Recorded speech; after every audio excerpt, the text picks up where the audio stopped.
En 2024, dans ton dernier post LinkedIn de l'année, tu nous évoquais ton rituel de fin d'année. Le post est parti viral, tu l'as écrit sur LinkedIn. J'étais au bord de la piscine, comme tu l'as dit. J'ai pas trop compris, puisqu'il y a eu plus de 150 000 vues. On est un peu engagés sur des sujets très similaires tous les deux, et notamment sur la transformation actuelle du marché des intermédiaires. Rien qu'à Paris, on estime qu'il y a environ 2000 intermédiaires. On a beaucoup de comex qui nous appellent en nous disant mince, j'ai plein de salariés qui sont en train de devenir freelance, comment on arrête l'hémorragie? T'as deux clients, t'as les entreprises, les clients finaux, mais t'as aussi les freelances. Et ça d'ailleurs, c'était très vrai, puisqu'en fait, ceux qui décidaient, c'était pas les clients. Ceux qui décidaient, qui étaient compliqués parfois à convaincre, c'était vraiment les talents. Comment justifiez-vous des TJM à 1250 € pour les freelances alors que nos employés permanents coûtent moins cher avec une meilleure connaissance métier? Déjà, il faut quand même remettre l'église au milieu du village. Aujourd'hui, j'ai le plaisir de recevoir Charlie Gaillard, entrepreneur et fondateur de la société Bigger. Charlie a commencé à travailler à 17 ans, il devient freelance à 26 ans et aurait pu s'arrêter à 32 ans. Fin 2019, il avait déjà généré plus de 13 millions d'euros de chiffre d'affaires avec ses différentes activités. Entre ses missions de conseil et son activité de solopreneur, cela représentait plus de 4 millions d'euros. Même avec la fiscalité et les cotisations sociales, en plaçant cette somme sans risque, il aurait pu décider de s'arrêter là et d'aller se la couler douce aux Bahamas jusqu'à la fin de ses jours. Pourtant, il a décidé d'investir dans son entreprise et ses convictions. Également conférencier et fortement investi dans l'espace médiatique, vous pourrez le voir débattre du futur du travail sur BFM Business, ou lire une de ses tribunes dans Challenge ou Les Échos. Charlie dispose de plusieurs cordes à son arc. En plus de ses activités, il est également coprésident du CJD Paris, un collectif de dirigeants qui questionne les manières d'agir pour bâtir des entreprises plus responsables, plus durables et plus agréables. Dans cet épisode, on va voir ensemble la transformation actuelle du marché des intermédiaires en France, l'impact stratégique des freelances sur les entreprises et comment mettre la technologie au service de meilleures collaborations. On abordera également des sujets stratégiques pour les entreprises et les freelances, comme l'impact de l'IA sur le travail, les clés pour améliorer son pricing power en tant que freelance et l'importance de cultiver son authenticité. Hello Charlie. Salut Alexis. Et bienvenue dans The Freeway. Merci. En 2024, dans ton dernier post LinkedIn de l'année, tu nous évoquais ton rituel de fin d'année, te consacrer à ton bien-être pour cette dernière journée dans un endroit sublime, avec piscine, massage, sauna et personne d'autre. Pas de notification, pas d'urgence, c'est ta journée. Cette journée est inscrite à l'agenda sans dérogation possible. Le post est parti viral, tu l'as écrit sur LinkedIn, ça a fait plus de 600 likes et plus de 100 commentaires. C'est un sujet qui nous parle à tous. Dans une société où tout semble s'accélérer de jour en jour, la déconnexion devient finalement assez centrale. Oui, c'est essentiel. Et d'ailleurs, pas qu'un seul jour dans l'année, idéalement. Moi, c'est effectivement un rituel que j'ai adopté il y a quelques années, de me dire que 31 décembre, je faisais un vrai bilan de l'année, pour moi, tout seul. Et alors, j'étais au bord de la piscine, comme tu l'as dit. J'ai fait un post sur mon téléphone, ce qui ne m'arrive jamais. Normalement, je l'ai fait sur l'ordinateur le matin, etc. Avec une petite photo. Et j'ai pas trop compris, puisqu'il y a eu plus de 150 000 vues. J'ai eu 200 ajouts, je crois, peut-être même plus, et plus de 1000 visites sur mon profil. Donc c'est assez délirant. C'est pas du tout les statistiques auxquelles je suis habitué. Et je pense qu'effectivement, ça montre qu'on a tous ce besoin de reconnexion, ce besoin de prendre soin de soi, et voilà, de simplement retrouver une forme d'équilibre. Et d'ailleurs, tu as refait un post derrière pour analyser un petit peu les résultats de ce post qui a explosé en fait. Ouais, et je l'ai fait un peu tôt parce qu'en fait, il a continué ce post vraiment de performer pendant encore plusieurs jours. Donc oui, j'ai essayé de comprendre pourquoi des fois je fais des posts extrêmement techniques avec beaucoup de valeur ajoutée, beaucoup de fond. Et ils ne fonctionnent pas forcément toujours. Et en fait, un post aussi simple que prendre soin de soi, ça a super bien fonctionné sur LinkedIn. C'est vrai que comme tu le sais, moi aussi, je communique beaucoup sur LinkedIn. Et l'algorithme, il est très variable. On a parfois des posts qui font 1000 impressions, parfois 50 000. Et c'est vrai que parfois, on ne comprend pas trop pourquoi. Ouais. Et aussi, certains posts d'expertise peuvent nous ramener des leads, faire très peu d'impressions ou nous ramener très peu d'abonnés. Et il y a aussi un peu ce rapport assez paradoxal à l'algorithme. Oui, exactement. Le but, c'est pas forcément d'avoir des vues ou des visites sur son profil. Ça fait plaisir, mais je pense pas que ce soit l'objectif. Et avoir des posts justement d'expertise avec beaucoup de fonds, même s'ils performent finalement peu, s'ils permettent d'avoir des leads, c'est-à-dire des prospects qui vous contactent pour en savoir plus, c'est gagné. Et en fait, c'est vraiment ça la vraie métrique. Et celle-ci, malheureusement, on n'en parle pas beaucoup. Exactement, c'est le plus important, c'est la conversion. C'est aussi de trouver des pairs qui peuvent être intéressés par ce qu'on propose. Un peu comme nous, on s'est trouvés sur LinkedIn, par exemple. Tout à fait. Et tu partages énormément de choses, que ce soit sur LinkedIn ou dans les médias traditionnels, notamment sur le futur du travail. Donc on est un peu engagés sur des sujets très similaires tous les deux, et notamment sur la transformation actuelle du marché des intermédiaires. Parce que, comme tu le sais, le marché des intermédiaires, c'est un très gros marché en France, notamment depuis, par exemple, qu'a été créé Capgemini il y a maintenant des dizaines d'années, qui est aujourd'hui au CAC 40, évidemment, comme société. Et le marché se transforme de jour en jour. Et on a des acteurs comme toi qui arrivent sur le marché avec des nouvelles offres. Ouais, c'est un marché qui est extrêmement atomisé, c'est-à-dire qu'il y a beaucoup de petits acteurs. Rien qu'à Paris, on estime qu'il y a environ 2000 intermédiaires, que ce soit des cabinets de conseil, que ce soit des agences digitales, que ce soit des plateformes de freelance. Et moi-même qui suis dans ce secteur, j'en découvre tous les jours, mais alors vraiment tous les jours, de la petite comme de la grande d'ailleurs. Et donc ça montre bien qu'on est sur un marché qui est encore pas très mature, qui est en train de se structurer en réalité, toujours. Même si ce métier finalement de mise en relation, il existe depuis longtemps, on voit qu'il y a des nouvelles façons de faire, puisque auparavant c'était plutôt des cabinets de conseil avec leurs salariés, qu'aujourd'hui on est plutôt sur des plateformes de freelance qui mettent en relation avec des travailleurs indépendants. Donc tout ça est un petit peu en train de bouger. C'est assez intéressant de voir l'évolution effectivement ces dernières années. Et je pense que ça va continuer d'évoluer, notamment peut-être par un phénomène de concentration, de consolidation du marché. Parce qu'aujourd'hui, il y a beaucoup de petits acteurs qui sont tout petits et qui du coup mériteraient d'être plus grands. Donc je pense que les grands vont racheter les petits. Il y a déjà un petit peu un mouvement en cours depuis quelques mois. Et je pense que ça va continuer de consolider. Ça bouge énormément. Moi, je suis arrivé sur LinkedIn il y a 2 ans. Enfin, vraiment où j'ai commencé, tu vois, à publier, à m'investir. Et c'est vrai qu'on n'en était pas du tout là où on en est aujourd'hui. On voit aussi une tendance où les gros cabinets commencent à recruter de plus en plus de freelance pour les placer justement chez leurs clients finaux. Et donc tout ça, avec les petits acteurs dont tu parles, ça fait qu'on a une diversité d'acteurs sur le marché incroyable. Et c'est vrai que c'est aussi un secteur très intéressant pour ça, parce que ça crée des opportunités forcément. Bien sûr. Et puis, il y a des visions de marché qui sont différentes. Il y en a certains qui sont très tournés autour de la tech, d'autres très tournés autour du service. Certains sont vraiment en mode mass market, donc le but, c'est d'avoir un grand volume et des marges plutôt faibles. D'autres, au contraire, sont sur des marges plus importantes et un volume plus faible. Donc, en fait, on a vraiment... c'est un marché qui est très polymorphe avec des acteurs qui sont très différents. Même si on a l'impression que tout le monde fait la même chose, on ne le fait pas tous de la même façon. Et donc, c'est ça qui est intéressant quand on est freelance ou quand on est une entreprise et qui cherche à travailler avec des freelances, c'est de vraiment comprendre ce marché pour savoir avec qui, finalement, on doit travailler. Est-ce qu'on a besoin d'un accompagnement sur mesure et qu'on cherche des talents qui sont rares? Ou est-ce qu'au contraire, on a vraiment beaucoup de besoins et on est prêt à renoncer un peu sur l'accompagnement parce que notre objectif, c'est de faire des économies? Toutes ces questions-là, il faut se les poser dans une stratégie d'entreprise ou lorsqu'on est freelance, avec qui on va collaborer. Exactement, et on aura l'occasion de revenir plus en détail sur le modèle justement de ta société. Mais avant ça, j'aimerais un peu qu'on parle d'un phénomène qu'on connaît tous, plus ou moins, qui est celui de l'IA. Parce que c'est vrai qu'on en entend parler un peu partout, que ce soit sur LinkedIn, dans la presse traditionnelle. Et on voit l'impact aussi que ça peut avoir sur nos métiers au quotidien, que ce soit les éditeurs avec qui on travaille ou même pour nous en tant que freelance, pour nous aider à travailler. Bien sûr. Et donc ça, toi, est-ce que tu le vois chez tes clients déjà de façon assez prégnante? Est-ce que tu as des demandes de plus en plus sur ces typologies de métiers, peut-être un peu plus tech, un peu plus liées à la data science, à l'IA? Comment tu perçois un petit peu ces tendances actuelles? Alors moi, j'ai l'impression qu'on est dans une ère pré-IA, c'est-à-dire que tout le monde dit qu'il fait de l'IA. C'est pas toujours vrai, hein. Parfois il y a du marketing de l'IA, on va dire. Par contre, ce qui est vrai, c'est que tout le monde est en train de se poser la question de comment je stocke mes données, comment je les enrichis, pour ensuite pouvoir les valoriser. Donc tout le monde a compris que ça allait être la prochaine grande révolution et que donc le prérequis pour pouvoir avoir des modèles d'IA qui nous aident et qui nous font gagner beaucoup de temps, c'est d'avoir des données qui sont bien structurées, bien enrichies, propres. Et donc on a beaucoup effectivement de missions sur la data d'une façon générale. La gouvernance de la data, des sujets comme ça, mise en place de data lake, donc qui sont des missions plus techno effectivement qu'on n'avait pas l'habitude de voir ces dernières années, où on voit bien qu'il y a quand même un tournant assez fort.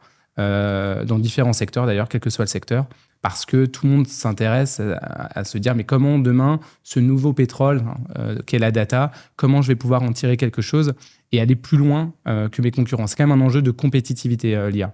C'est un enjeu de compétitivité pour les entreprises, c'en est un aussi pour les freelances, puisqu'évidemment quand on est freelance et qu'on sait utiliser l'IA, on peut délivrer de la valeur plus rapidement, de façon peut-être plus efficiente. D'ailleurs, on voit ces nouveaux métiers de prompt engineer plutôt aux US qu'en France, mais ça va aussi arriver en France. Et donc, bien savoir utiliser l'IA, je pense que ça va devenir un prérequis pour les freelances. Exactement. Et c'est vrai que moi, j'ai travaillé dans le domaine de la donnée. Notamment, j'ai été chef de projet RGPD. Okay. Et donc, c'est vrai qu'on est quand même dans un environnement qui est très réglementé. Le RGPD est un exemple, mais il y a plein de réglementations sur différents sujets. En Europe, en tout cas. En Europe, c'est vrai qu'on est un peu les champions de la régulation. On aime bien. Voilà, et donc les entreprises, qu'elles soient des PME, des grands groupes, on doit forcément les accompagner pour qu'elles soient compliant avec ces nouvelles réglementations. Exactement. Et l'IA éthique, ça pose une vraie question. Comment on fait de l'IA en étant éthique, en ayant une concurrence des US notamment sur le sujet, mais aussi d'autres pays. Enfin, voilà, quand je parlais de compétitivité tout à l'heure au niveau des entreprises et au niveau des freelances, c'est même un sujet de compétitivité mondiale. C'est qui va tirer son épingle du jeu. Est-ce que la réglementation nous aide ou nous empêche? Alors, attention, je ne suis pas un pro dérégulation sur le sujet. Hein. Évidemment, c'est important d'avoir de l'éthique autour du sujet, mais c'est vrai qu'il faut se poser les bonnes questions pour pouvoir en tirer parti de la meilleure des façons, tout en respectant évidemment tout ce qui doit l'être, et notamment justement les données personnelles. Exactement. Et quand tu parles du sujet de l'éthique, tu parles du sujet de qu'est-ce qui est bien, qu'est-ce qui est mal dans une démarche où tu te poses des questions en fait sur chaque action que tu vas mener. Est-ce que ça va dans la bonne direction? Et c'est vrai que c'est aussi cette recherche de sens qu'on a aujourd'hui. On a besoin de trouver du sens dans nos activités au quotidien et dans nos activités pro comme perso. Et on doit aussi trouver une forme d'équilibre dans tout ça, qu'on soit salarié, freelance, entrepreneur. Et tu interroges ces sujets sur LinkedIn et tu parles de cette imposture un petit peu de l'équilibre pro/perso. Et je voulais un peu discuter aussi de ces sujets avec toi parce que je pense que c'est important aujourd'hui d'en parler. Ouais. Alors moi, je suis un hyperactif. J'ai besoin de m'engager dans énormément de choses. Tu l'as dit, j'ai mon rôle chez Bigger, mais je suis aussi coprésident du Centre des jeunes dirigeants de Paris. Avant ça, j'étais président d'une autre association. Enfin, je suis quelqu'un d'engagé par nature et je ne sais pas trop faire les choses à moitié. Ce qui, à un moment donné, pose la question de comment on organise son temps et comment on hiérarchise finalement ces engagements-là. Et pendant longtemps, j'avais des injonctions des autres qui me disaient « mais comment tu fais essaye de rééquilibrer ». Et donc, j'ai été dans une quête un peu d'une forme de mirage, de me dire bon, cet équilibre vie pro, vie perso, finalement, comment on le trouve? Et je dirais que je vais même mieux, même à titre personnel, depuis que je me suis dit que en fait, mon équilibre à moi peut être dans une forme de déséquilibre, en tout cas pour les autres. C'est-à-dire que mon équilibre de faire 1000 choses dans la journée, dont j'ai besoin moi pour me sentir moi-même, pour me sentir vivant, pour être bien, peut-être qu'il n'est pas compris par tout le monde. Et en fait, il faut juste l'assumer. Donc, ça ne veut pas dire que je n'ai pas levé le pied sur un certain nombre de choses. Il faut quand même être raisonnable, évidemment. Mais je me suis beaucoup questionné sur, effectivement, ce sujet d'équilibre vie pro-vie perso. Et je pense que plus que de l'équilibre vie pro-vie perso, ce qu'il faut charger, c'est son équilibre à soi. Et en fait, c'est une notion qui est très propre à chaque personne et qui peut être très différente d'une personne à l'autre. Et aussi, peut-être que notre environnement proche comprenne ce qui fait la spécificité de cet équilibre perso, qui parfois sort un peu de la norme. Ouais, une fois qu'on l'a trouvé, je pense que ce qu'il faut, c'est là aussi faire un peu de sensibilisation, expliquer en quoi cet équilibre il nous convient et dans lequel on ne doit pas être prisonnier. Hein. Donc ça, j'insiste, j'ai quand même, je le disais, fait des ajustements aussi sur certains sujets. Mais oui, je pense qu'il faut assumer d'avoir un équilibre qui n'est pas forcément celui de la majorité des gens, ou en tout cas qui est différent, et de se dire, en fait, qu'est-ce que cet équilibre-là, il m'apporte? Qu'est-ce qui me coûte? Puisque de toute façon, un sujet d'équilibre vie pro, vie perso, c'est toujours une question de trade-off, hein, c'est une négociation intérieure. Donc, qu'est-ce que ça m'apporte? Qu'est-ce que ça me coûte? Et de réduire au maximum ce que ça me coûte pour de maximiser au maximum ce que ça m'apporte. Bien sûr. Et donc, si la balance, elle est très nettement positive, à la fin, voilà. Mais à l'inverse, il ne faut pas tomber dans le mirage qu'on se crée, parce le cerveau humain est très fort pour ça, à se dire c'est super, tout va bien, j'adore mon équilibre. Et puis évidemment, on se rend compte 6 mois plus tard qu'on est en pré-burnout parce qu'on n'a pas fait attention. Donc c'est un vrai sujet qu'il faut explorer avec conscience. Voilà. Ouais, c'est un peu tout l'enjeu de tenir sur le long terme. Exactement. Ouais. Surtout quand on a un rythme comme ça. Mais oui, il faut se poser des questions en regardant vraiment avec vérité, finalement, ce rythme, cette cadence, cette densité qu'on donne à la vie et qui, encore une fois, peut être vraiment très différente. Et en tant qu'entrepreneur, toi, ça t'arrive des moments où tes proches, parfois, ils te voient un peu fatigué ou t'as pas forcément cette réflexivité parce que t'es dans l'action, tu dois délivrer tes projets, mais ta famille te dit, là, il faudrait peut-être que tu te reposes un peu. Est-ce que t'as parfois des signaux d'alarme comme ça Alors oui, tout le temps. Ouais. Tout le temps. C'est pour ça que je dis qu'effectivement, il faut aussi faire de la sensibilisation autour de soi. Oui. Mais oui, bien sûr, comme tu dis, la réflexivité, c'est un vrai sujet. C'est-à-dire que si tu es né dans le guidon à faire que de l'opérationnel du lundi au vendredi et plus si affinité, de 9h à 18h et plus si affinité, et à un moment donné, tu perds ce recul. Et donc, en fait, c'est là où ça devient dangereux et où tu peux te cramer potentiellement. Donc, il faut se garder des moments comme ceux dont on parlait là, le 31 décembre, si possible, encore une fois, pas qu'une fois dans l'année, mais se garder des moments. Tu vois, moi, là, récemment, j'ai senti que j'étais fatigué, je me suis remis plus de télétravail.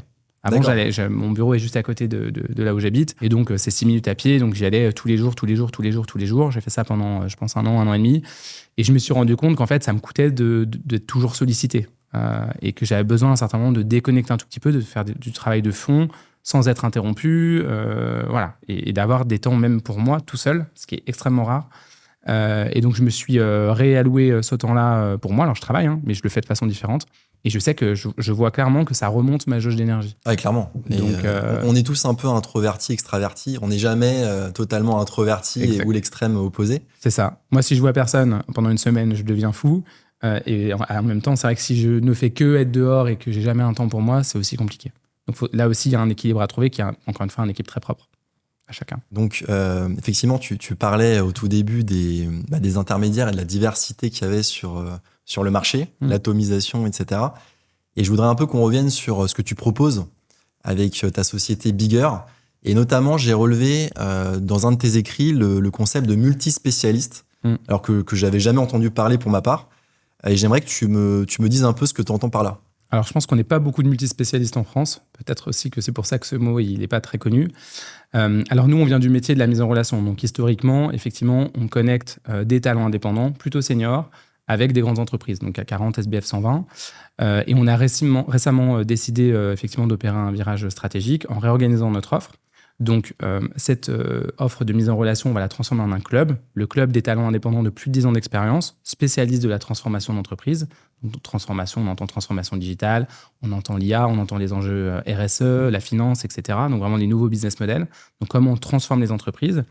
Donc ça va être un modèle assez différent du modèle de la pure mise en relation, puisqu'en fait, on va vraiment faire un screening et une qualification dès l'entrée dans le club. Donc, on s'autorise ou pas à faire entrer chaque personne dans le club. Donc, on lui fait passer un certain nombre de tests, en tout cas. Il y a un chemin avant de trouver le club. Exactement. D'accord. Ce club, il va permettre de renforcer notre singularité vis-à-vis des entreprises, qu'elles comprennent effectivement quelle est notre offre de valeur, mais aussi de toujours mieux accompagner les talents indépendants. Et moi, j'y suis vraiment très attaché, puisque comme tu l'as dit, j'ai été freelance dans le passé, et je sais que l'accompagnement est un peu aléatoire, on va dire, en fonction des intermédiaires. Et donc, notre idée, c'est de faire comme un programme de fidélité avec des niveaux.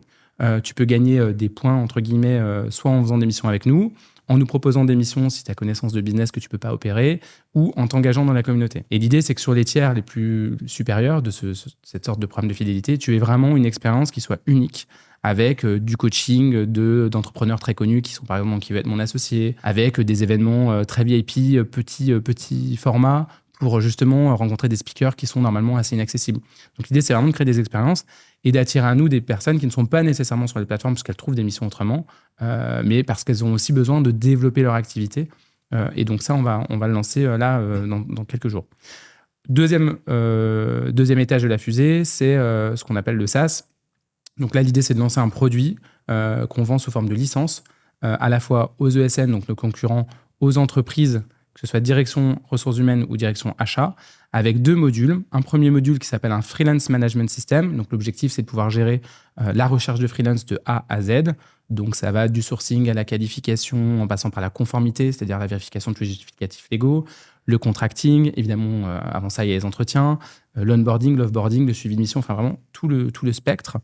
Donc ça, c'est un peu le CRM pour les freelances, enfin pour gérer ces freelances. Oui, c'est ça. Le pendant du CRM. Du sourcing jusqu'à... Ouais, voilà, c'est vraiment, on va dire, ton tableau de bord de suivi de tes freelances. Et puis, on va avoir un deuxième module qui s'appelle un Vendor Management System. Donc ça, c'est plutôt pour les grandes entreprises qui travaillent avec tout un tas d'intermédiaires, donc un panel de fournisseurs qui est souvent composé justement d'agences, de cabinets de conseil, peut-être de plateformes. Et l'idée, c'est de leur dire que dans cet outil-là, vous allez pouvoir émettre des appels d'offres et avoir les retours directement intégrés dans l'outil. Donc ça s'adresse plutôt aux directions achats. Et puis, donc ça, c'est le deuxième étage de la fusée. Et troisième étage de la fusée, ça va être de proposer du portage salarial aux talents avec lesquels on travaille, puisque certains se lancent tout juste, cherchent un statut, et c'est quand même un statut qui est clé en main, qui donne le droit au chômage, donc il y a quand même des avantages. Et l'objectif de ces trois offres qui fonctionnent ensemble, c'est justement d'avoir un très large spectre et de pouvoir dire aux entreprises et aux freelances, quel que soit votre niveau de maturité dans ce marché, nous, on peut vous accompagner. Et d'ailleurs, souvent, on va accompagner, ça va pas être du ou, ça va être du et. Tu vois, typiquement, une entreprise, on pourrait lui dire demain, vous cherchez à 80% des chefs de projet IT, et ben en fait, avec l'outil, vous évitez de payer une commission, vous avez uniquement un coût de licence. Vous pouvez chercher vous-même parce que vous avez éventuellement embauché quelqu'un côté ressources humaines pour le faire. Et pour les 20% compliqués, bah, ça tombe bien, on a le club. on va pouvoir les chercher pour vous. Et donc, c'est modulaire. C'est complètement modulaire. Un peu... Et on a voulu ça parce qu'on voit bien que le marché en France, à la différence de l'étranger, nous on a à peu près 30% de notre chiffre d'affaires à l'export, il est encore pas très mature en réalité. Les grandes entreprises sont pas très matures sur le sujet du freelancing. Et donc elles ont besoin, et d'autres le sont à l'extrême, donc elles ont besoin d'être accompagnées selon justement leur niveau de maturité et qu'on puisse trouver des solutions finalement, offrir des solutions à toutes les entreprises quelles qu'elles soient et où qu'elles soient dans leur habitude, on va dire, du recours au freelancing. Bien sûr, je pense que d'ailleurs, tu as 2 clients quand tu penses à la mise en relation, évidemment. Tu as les entreprises, les clients finaux, donc les grands groupes, les PME, etc. Mais tu as aussi les freelances. Complètement. Parce que sans les freelances, tu ne pourrais pas les mettre en relation avec les clients finaux. Évidemment. Ouais. Et ça, d'ailleurs, c'était très vrai. On le voyait encore plus en sortie de Covid, puisqu'en fait, ceux qui décidaient, ce n'étaient pas les clients. Hein. Les clients à l'émission tombaient par centaines, honnêtement, parce qu'il y avait une vraie pénurie sur le marché. Et ceux qui décidaient, qui étaient compliqués parfois à convaincre, c'était vraiment les talents. Donc, on est sur un marché où il y a un déséquilibre permanent. Le marché s'équilibre, mais quand même plus ou moins. Donc, il y a toujours quand même un mouvement de balancier. Voilà, et, c'est très cyclique comme marché. C'est extrêmement cyclique. Extrêmement cyclique. Le conseil en général. D'une façon générale. Et puis, le recrutement aussi, même CDI. D'ailleurs, le marché de l'emploi, d'une façon générale, est extrêmement cyclique. Et donc, il y a toujours un des acteurs, l'entreprise ou le candidat, le travailleur, qui a la main. Donc, l'idée, c'est de comprendre dans quel cycle on est et puis de pouvoir ajuster au mieux la relation. Mais de toute façon, dans tous les cas, quel que soit le cycle, nous, effectivement, on considère qu'on a 2 clients, tu fais bien de le dire. Et alors, moi, en plus, avec mon ADN d'ancien freelance, c'est vraiment quelque chose qui est important. C'est-à-dire que c'est important pour moi aussi de rétablir une forme d'équilibre entre les petits et les gros. Et on n'hésite pas parfois même à dire à certains de nos clients quand ils vont un peu loin ou qu'ils ne font pas ce qu'il faut. Ce qui n'est pas toujours très populaire et peu le font en réalité. Mais c'est important si on veut des collaborations qui fonctionnent, que nous, on soit force de proposition et de conseil sur les 2 pendant. Et donc, dire à un moment donné à un client, vous n'attirez pas les bons talents, quels qu'ils soient d'ailleurs, freelance ou CDI, en ayant cette stratégie-là, c'est aussi important, c'est aussi notre rôle. Bien sûr, et je pense qu'aussi, face à des talents aujourd'hui qui sont parfois un peu désabusés par les intermédiaires, et re-challenge justement le rôle. Moi, c'est des discussions que j'ai souvent avec des collègues freelance. Et on est là, on se dit, mais parfois, l'intermédiaire qui nous prend un pourcentage quand même conséquent sur le chiffre d'affaires qui est facturé au client final, parfois, la valeur ajoutée, on la questionne un petit peu. Et ça, c'est vrai dans beaucoup de cas et avec beaucoup de freelance partenaires. Et donc, c'est vrai que le rôle de l'intermédiaire doit bien être défini dès le départ. La transparence aussi, c'est une valeur qui est importante, je pense. Et aussi que le freelance, il voit un peu la valeur concrète. Tu vois, tu parlais du club, des services que tu peux apporter.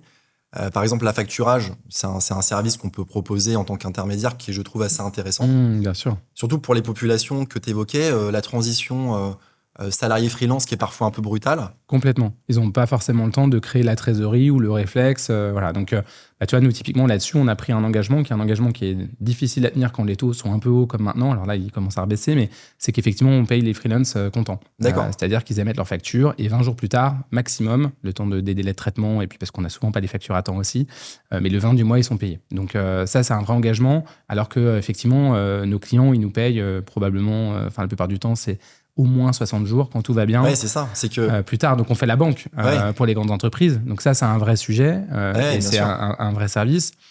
Et puis après, tu as raison, il faut questionner la valeur des intermédiaires avec lesquels on travaille.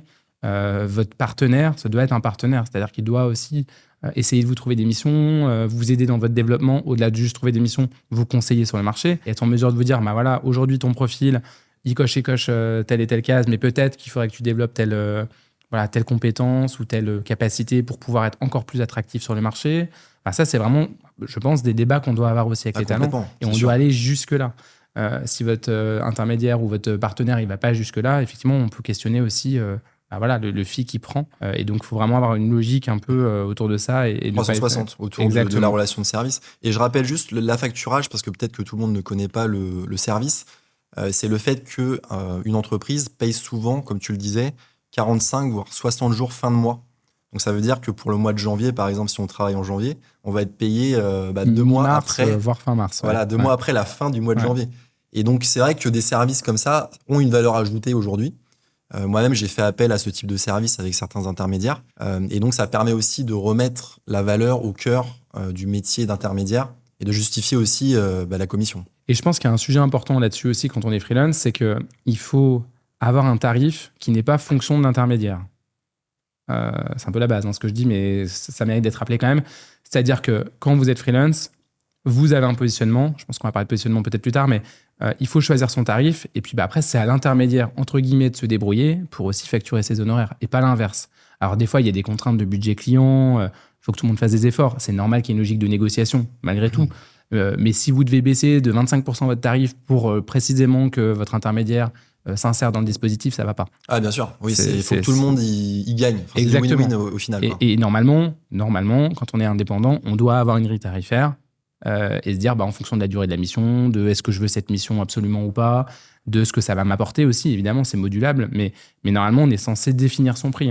D'ailleurs, c'est le positionnement. Ça fait partie du positionnement. Oui. Et même en droit français, c'est interdit qu'on vous dise c'est tant.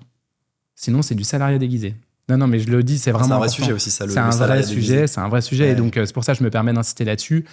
Quand on est freelance, on choisit effectivement avec qui on veut travailler, le type de mission, les modalités, régie forfait et son TJM. C'est important. Et donc là, on parle vraiment de la valeur du service d'intermédiation. Et moi, j'ai de plus en plus de seniors, tu vois, d'anciens collègues qui ont 50, 55 ans et qui viennent me parler parce qu'ils voient que je communique beaucoup sur ces sujets du freelancing.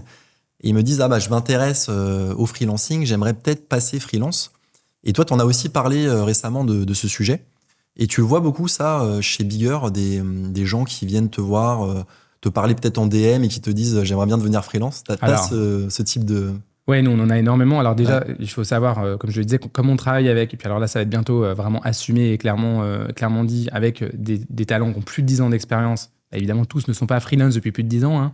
Donc, beaucoup ont un passé de salarié. Effectivement, on a un peu deux use cases. On a ceux qui ont, sans faire de généralité, mais 30-45 ans, qui sont parfois freelance depuis quelques années, et puis, ou alors qui se lancent, mais qui démarrent tranquillement. Et on a beaucoup de personnes qui sont, entre guillemets, en fin de carrière. En fin de carrière tôt en France. 55 ans, on considère qu'on est en fin de carrière. Qui viennent parce qu'elles ont eu un plan de départ volontaire de leur entreprise, parce qu'elle s'est retrouvée plus complètement, qu'on a peut-être poussé dehors. Parfois, ça arrive dans les grands groupes qu'on restructure, etc. Et ces talents-là, ils ont vraiment souvent des expertises qui sont très rares et qui peuvent monétiser. Le tout, c'est qu'ils savent, par contre, pas généralement comment faire, puisque ils ont toujours été salariés, ils ne connaissent que ce mode-là. Et donc, nous, on les accompagne beaucoup sur la question du statut, qui est une question importante quand on a 55 ans, parce qu'il y a il y a un vrai sujet lié à la retraite notamment. Exactement. De se dire, est-ce qu'on veut être polypensionné, donc avoir 2 pensions de retraite, ou est-ce qu'on reste dans le régime général qui t'a payé plus de cotisations? Donc il y a des petits calculs à faire là-dessus, qui ont besoin d'être accompagnés dans la posture. C'est-à-dire que quand on est freelance, on est plus proche du soloprenariat, de l'entrepreneuriat que du salariat. Et donc ça implique un changement de mindset quand même, notamment dans la façon de se vendre, dans la façon de se positionner. Et donc nous, on les accompagne évidemment dans cette transition qui n'est pas forcément complètement naturelle pour tout le monde. Oui, bien sûr. Non, c'est clair que c'est un vrai sujet. Et là, tu vois, j'ai un petit oiseau dans ma main. Et tu le sais, c'est un concept que je développe avec tous mes invités. C'est la question polémique. Ouais. Et donc là, tu vas devoir choper ce petit oiseau. J'ai déjà essayé de l'attraper, ouais. Essayer de l'attraper. Ouais. Hop, bien joué.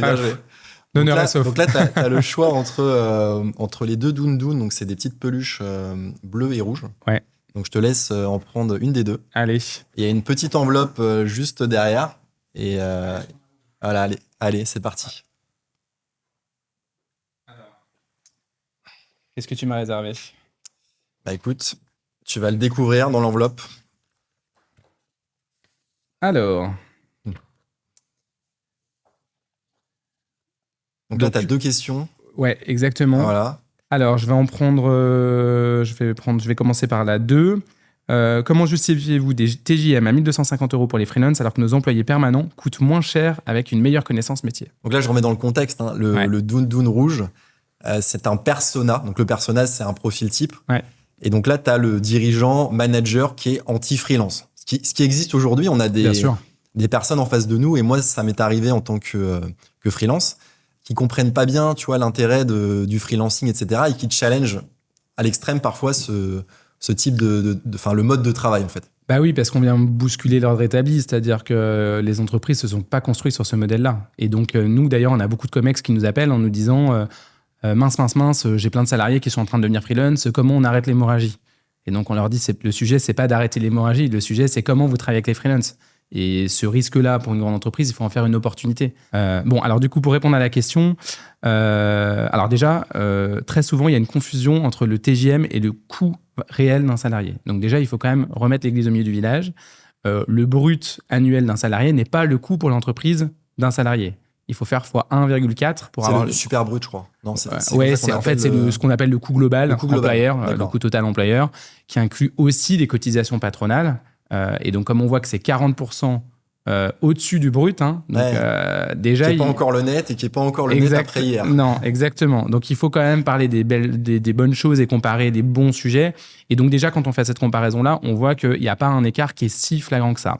D'autre part, évidemment, on paye le coût de la flexibilité. C'est-à-dire que pouvoir se séparer d'un freelance parce qu'à un moment donné, on a un projet qui s'arrête, ça a un prix. L'idée, c'est pas de mettre les gens dans la précarité, mais bon, effectivement...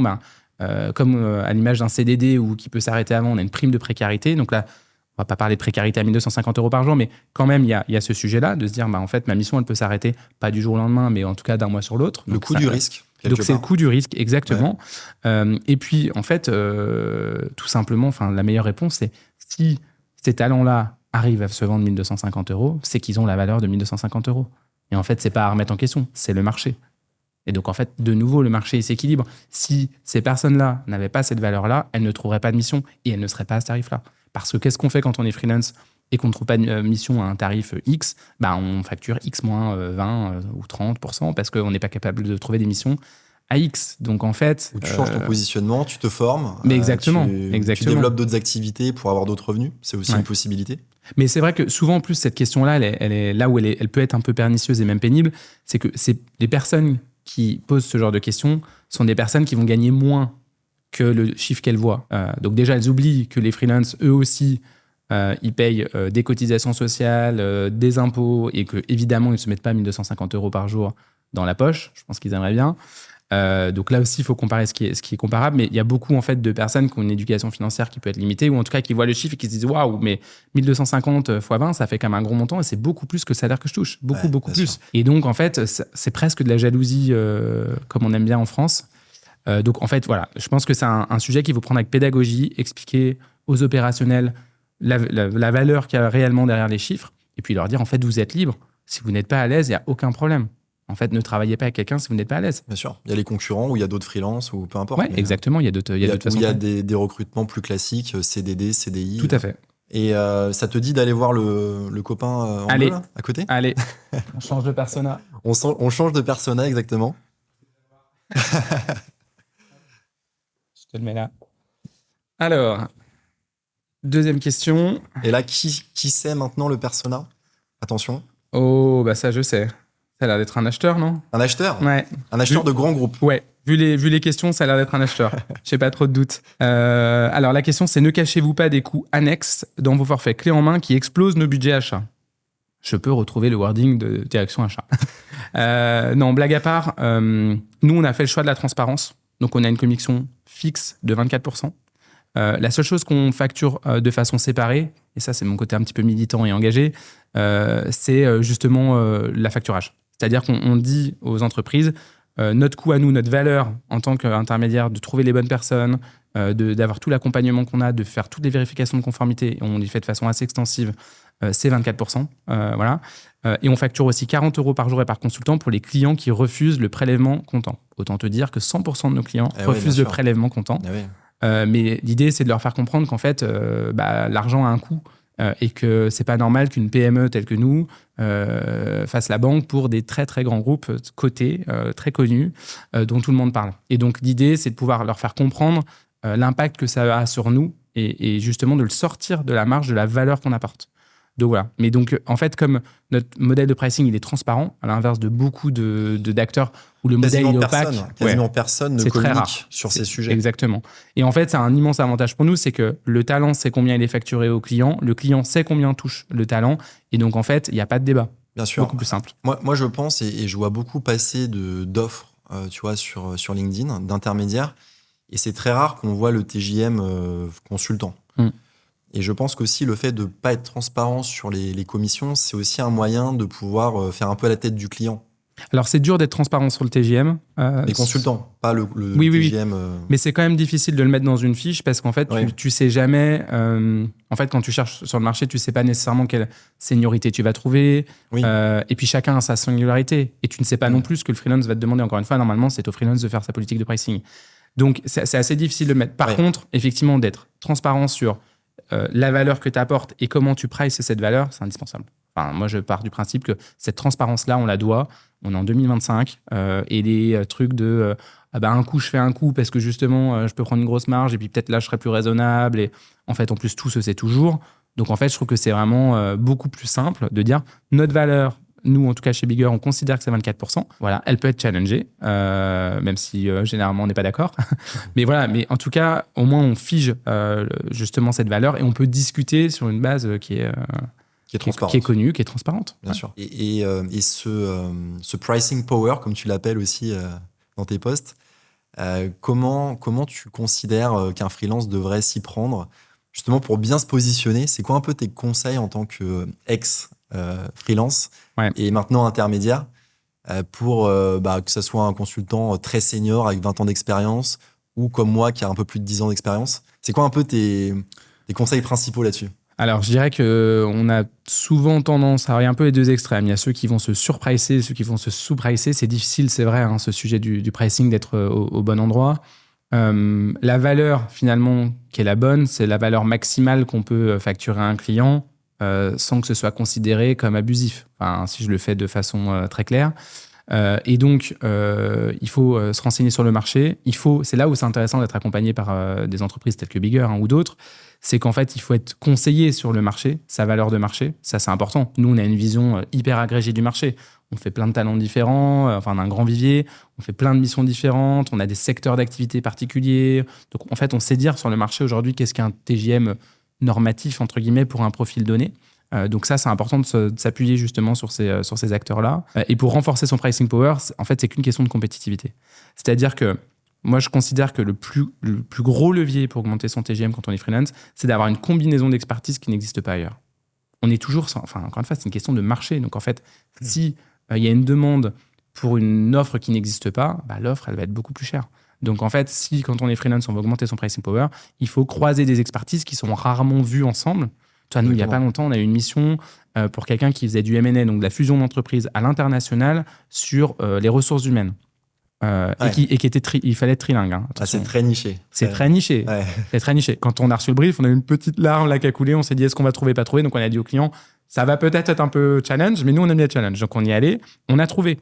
Bon, effectivement, le TGM de ces gens-là, il est forcément infiniment supérieur qu'un autre. Et puis après, il y a aussi justement la mission en elle-même. C'est-à-dire que ce même talent dans une mission lambda où il n'y a pas besoin de toutes ces compétences, il ne serait peut-être pas vendu le même prix. Mais là où on avait besoin précisément de toutes ces compétences, il n'y a pas de concurrence. Donc évidemment, le prix augmente. Exactement. Et tu parles d'expertise et tu as mis en avant, tu vois, des expertises fonctionnelles, métiers. Mais il y a aussi des expertises qui sont plus liées aux soft skills.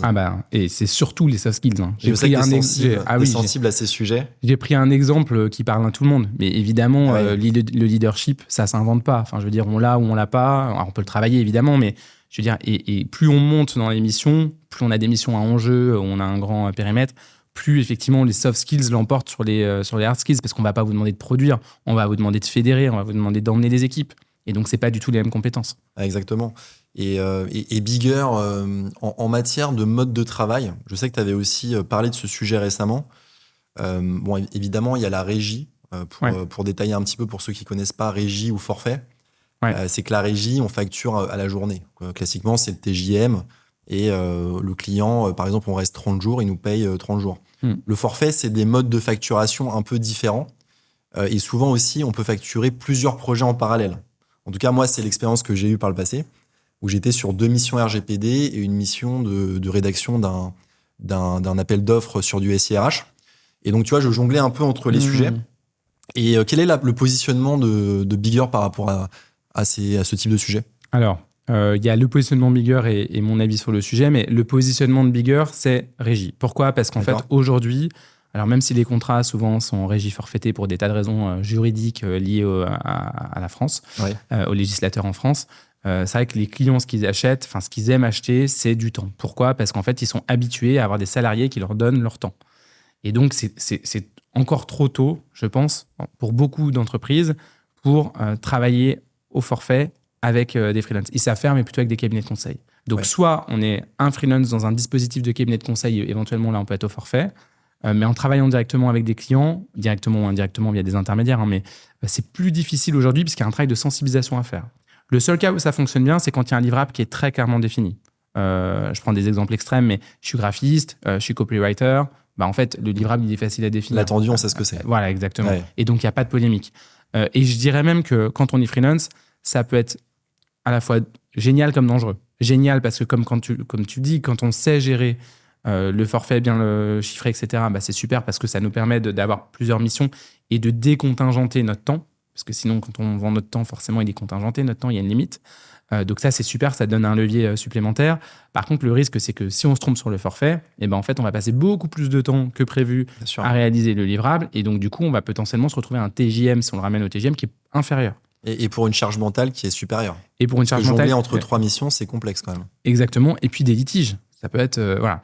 Donc, encore une fois, comme les entreprises n'ont pas vraiment l'habitude encore de ce mode de fonctionnement-là avec les freelances, elles vont préférer... Et puis, il y a un dernier sujet, c'est quand on travaille sur un projet, souvent, il faut quand même un petit peu de synchronicité, quoi. C'est difficile de travailler complètement de façon asynchrone en ayant juste des livrables qui sont remis de temps en temps à une équipe projet. C'est pour ça que je dis que, quand même, les entreprises, aujourd'hui, elles achètent plutôt de la régie.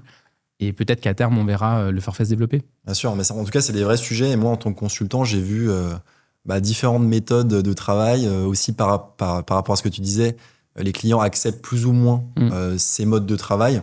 Et ça attire d'autres sujets aussi en matière d'organisation. Parce que sur du forfait, tu peux avoir des compétences très différentes qu'il faut rassembler. Et ça attire des difficultés aussi à gérer pour le pilote de la mission. Donc, c'est aussi d'autres challenges. Complètement. Et il y a un use case qui fonctionne bien aussi avec le forfait, c'est quand tu as une super expertise et que tu es en mode hotline. Donc ça aussi, il faut bien le calibrer. Mais quand on a une compétence qui est extrêmement rare, moi j'ai une compétence très rare quand j'étais free, j'ai réussi à faire du forfait parce que je disais à mes clients, voilà, je vous alloue du temps, vous pouvez m'appeler quand vous voulez sur ce sujet-là. Alors, on l'a contingenté un peu avec des limites quand même, justement, pour être sûr que je m'y retrouve. Et ça, c'est des super missions parce qu'en fait, vous arrivez vraiment pile en expertise, mais ça nécessite d'être sur un métier de niche, quoi. Mais voilà, donc il y a des use cases, je pense, qui permettent de le faire et de bien le faire, mais c'est pas ce que je recommanderais pour démarrer. Ouais, non, je te rejoins là-dessus. Bon, en tout cas, passionnant cet échange, Charlie, je te remercie énormément. On a parlé d'énormément de sujets, moi, qui me tiennent à cœur. Le quotidien en tant que freelance, toi, en tant qu'entrepreneur qui travaille avec des freelances, et aussi ta vision du futur du travail. J'aimerais que tu proposes un petit mot de la fin pour notre épisode. Je te laisse la parole, du coup. Petit mot de la fin, je dirais un petit conseil actionnable pour nos amis free. Je pense qu'une des erreurs principales qui est faite par les freelances, et pas toujours que des néo-freelances, même des freelances expérimentés, c'est de se dire qu'est-ce que j'ai à vendre ? Qu'est-ce que j'ai en stock ? Et alors évidemment qu'il faut se poser cette question-là, elle est essentielle, mais la question c'est moins qu'est-ce que j'ai à vendre que qu'est-ce que le client achète. Et quel est le besoin ? Quel est le besoin ? Et en fait, les freelances souvent se disent voilà, dans mon CV, j'ai fait ça, j'ai telle et telle expérience, j'ai telle expertise, mais ils ne se posent pas la question de est-ce que c'est l'expertise dont a besoin le client ? Donc moi, ce que je dirais aux freelances, c'est concentrez-vous sur ce dont le marché a besoin. Si vous voulez justement avoir un bon pricing power, un bon positionnement, ne pas vous faire atomiser par l'IA, et voilà, il faut que vous ayez un positionnement qui est solide. Et le positionnement, c'est souvent une étape qui est complètement oubliée par les freelances. Donc, se poser la question de ce dont le marché a besoin et se positionner sur ce marché-là avec ce dont le marché a besoin, même si on est tout seul et qu'on est freelance, c'est quand même une bonne pratique. De ne pas repartir que de soi, partir aussi du marché et voir si les deux combinent bien. Je suis content que tu parles du positionnement parce que pour moi, c'est central. Que tu sois freelance ou entrepreneur, ça doit un peu commencer par cette démarche. Et tu vois, même avec ce podcast, je me suis beaucoup interrogé sur le positionnement de The Freeway. J'ai été amené à le revoir de la saison 1 à la saison 2. Et je te rejoins à 100% sur l'importance de bien travailler son positionnement. Parce qu'après, ça se ressent dans toute la relation de service aussi c'est clé. Avec les clients. Ouais, complètement. Et si on veut créer justement un bon équilibre de travail, c'est bien d'avoir un positionnement qui est assumé, qui est connu, auquel on a réfléchi, pour ne pas se laisser embarquer dans des missions qui peut-être ne sont pas les missions où on développera de la valeur. Exactement. Dernière question pour toi, Charlie. Ouais. Une recommandation pour un futur invité dans mon podcast ? Alors moi, je dirais Nicolas Renoux. Parce que Nicolas, il connaît tout l'écosystème freelance. Il a vraiment une très large connaissance à la fois du marché, des acteurs, Et voilà, et en plus, un mec hyper sympa. Donc, je pense que tu passeras un bon moment quoi qu'il arrive. Il aura des super tips. Donc, je dirais Nicolas.